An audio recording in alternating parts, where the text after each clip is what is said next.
usalama wa wananchi vile vile.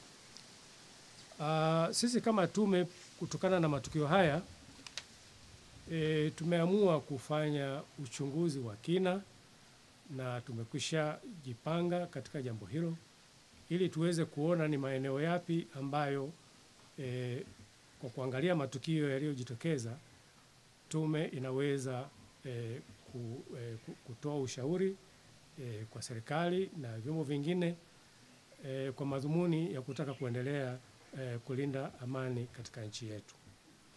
Katika kipindi kama hiki na matukio yaliyojitokeza, kama nilivyotangulia kusema, kumevunjwa baadhi ya haki za wananchi, kwa sababu baadhi ya wananchi wamepoteza maisha, wengine wamepoteza mali, wengine mali zao zimeharibiwa.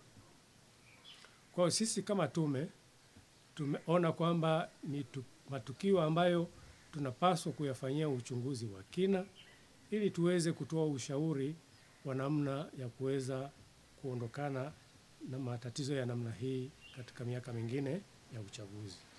Tanzania, kama wananchi ambao tumezoea amani, tuendelee kuzingatia misingi ya katiba, sheria na kanuni za nchi ili tuweze angalau kuhakikisha kwamba maisha yetu yanakwenda kama vilivyo.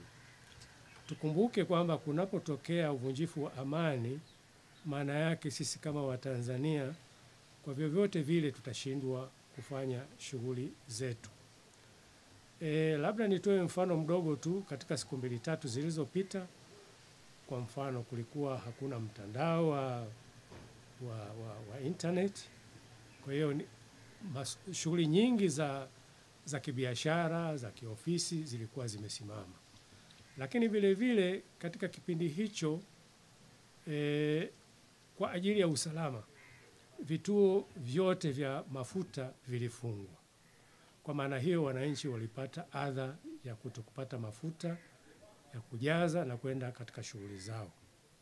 Lakini kutokana na vurugu hizo pia ikumbukwe, kutokana na tangazo alilolitoa Inspector Generali wa Jeshi la Polisi kwa lengo la kuhakikisha kwamba wananchi wanakuwa salama, kuna maeneo mbalimbali ambayo yalilazimika yalindwe na vile vile wafanyakazi pia walitakiwa kufanyia kazi katika majumba yao. Kwa hiyo mazingira haya si rafiki, ni mazingira ambayo Watanzania hawakuyazoea.